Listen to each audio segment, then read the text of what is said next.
good. How are you guys? Doing well. What are you doing? Nothing really. It's kind of boring. I don't think you want to know anything about this. No, come on, tell us. What is it? I don't know. I mean, if you really want to know, then... Please. Okay, I'm studying about international finance. International finance is a branch of economics that studies financial interactions between nations. The areas of studies include capital flows from nation to nation, fluctuations in exchange rates, trade balances, and effects of tax policies. Some other related issues and concepts that we'll be talking about are exchange rates, as said, optimum currency area, interest rate parity, purchasing power parity, and the World Bank Group and the International Finance Corporations.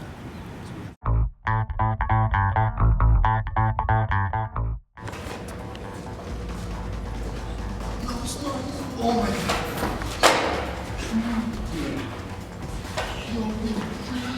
Oh my god. Check out how much money this is. It's like a 500. Look at it. There's 1,000. Oh my god. Yo. Oh my god. Check out how much money this is. I want a jacuzzi in my room. I want a jacuzzi in my jacuzzi. I want a game pool table. New TV. Actually, you can't buy a jacuzzi because this is Naira and it's my money.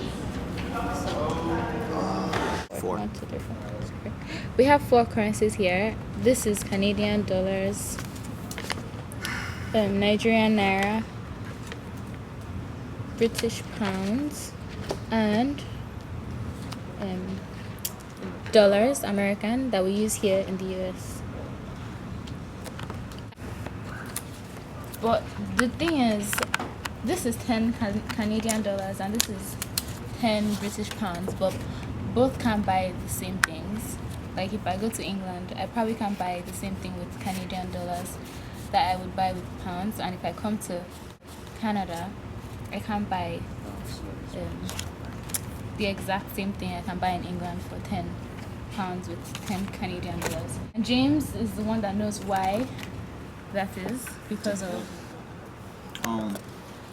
You can explain why by using the purchasing power parity, which is also known as the PPP.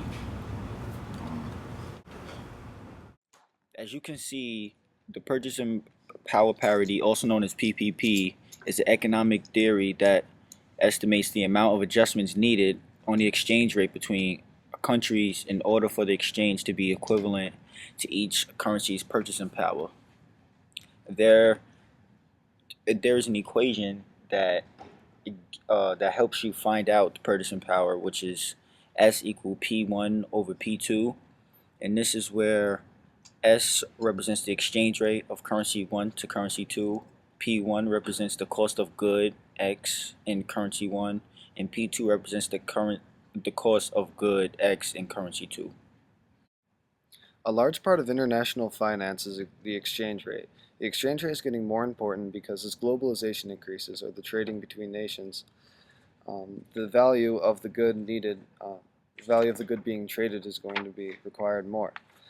As shown by the graph, the two biggest influences on the exchange rate are inflation and interest rates. As the inflation increases, the effect on the exchange rate value will decrease. When the interest rate increases, the value of the exchange rate also increases. This is because countries are going to want to invest in a country that has a higher return. So as the interest rate decreases, so does the exchange rate. Other minor factors include political stability and economic stability. Other countries are not going to want to import or export to a country that is in bad economic standings because they're going to want the highest return. There are many organizations involved in international finance. We have the IMF, International Monetary Fund, which is aimed at stabilizing exchange rates and promoting economic stability to its member countries. They also give policy advice and finance member nations in economic crisis. Another organization is the World Bank Group, which is one of the largest development banks, and their aim is to give loans to poor countries and promote economic development. There are so many other organizations that are involved in international finance, but these are just a few of them. According to businessdictionary.com, an optimum currency area is an economics theory credited by a guy called Robert Monell, and in which economic efficiency will be maximized in a geographical region if the region all shared a single currency. There are several advantages for an optimum currency area. One of those is that you have more labor mobility, such as traveling. Traveling gets easier.